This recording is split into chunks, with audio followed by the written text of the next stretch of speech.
ஐயப்பனுடைய வரலாறு. சிவனுக்கும் விஷ்ணுக்கும் பிறந்த குழந்தை தான் ஐயப்பன். விஷ்ணு பூமியில மோகினி அவதாரம் எடுக்கும் போதுதான் ஐயப்பன் பிறந்திருக்காரு. இந்த ஐயப்பன் ஆகிய குழந்தைய சிவனும் விஷ்ணுவும் பம்பை நதிக்கரையிலேயே விட்டுட்டு போயிடுறாங்க. அந்த நேரத்துல தான் பந்தல ராஜா ராஜசேகர மன்னன் அந்த குழந்தைய பாக்குறாரு.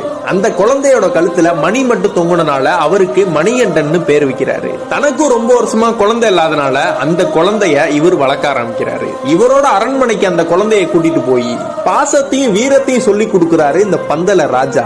ஆனா இவரோட மனைவிக்கு மணிகண்டனை மகனா ஏத்துக்க பிடிக்கல. மணிகண்டனுக்கு 11 வயசு ஆகும் போது மணிகண்டன் தான் அடுத்த ராஜான்னு சொல்லி நாடு முழுவதும் பேசப்பட்டது. அதனால பந்தல ராஜாவின் மனைவி ஒரு பிளான் போடுறாங்க. தனக்கு உடல்நிலை சரியில்லாத மாதிரியும் அதை குணப்படுத்துவதற்கு புலிப்பால் குடித்தால் மட்டும்தான் அது சரியாகிற மாதிரியும் ஒரு பிளான போட்டு மணிகண்டனை புலிப்பால் கொண்டு வர ஒரு காட்டுக்கு அனுப்புறாங்க. அந்த பந்தல ராஜாவோட மனைவி மணிகண்டனை சாதாரணமா எடை போட்டு புலி அடிச்சு மணிகண்டன் இறந்துருவாருன்னு நினைச்சாங்க. ஆனா அங்க என்ன நடந்ததுன்னு தெரியுமா?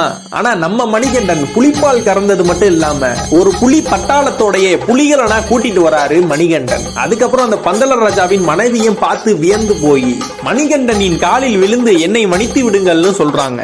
என்னை நீங்கள் பெறாவிட்டாலும் என்னை வளர்த்து ஆளாக்கியவள் நீங்கள். எனக்கு இந்த ராஜ பதவிகள் வேணாம். எனக்குன்னு ஒரு இருப்பிடத்தை நான் அமைத்து கொண்டு அங்கு வரும் பக்தர்களுக்கு நான் அருள் பாலிக்க விரும்புகிறேன் சொல்றாரு. பந்தல ராஜாவிடமும் ஒன்னு சொல்றாரு. நான் இங்க இருந்து ஒரு அம்பு விடுகிறேன். அந்த அம்பு எங்கே போய் வீழ்கிறதோ அந்த இடம் தான் வேணும்னு சொல்றாரு. அந்த அம்பு விழுந்த இடம் தான் சபரிமலை. இந்த கலியுகத்துக்கே கண்கண்ட தெய்வமா இருக்கிறவர் தான் சபரிமலை ஐயப்பன்.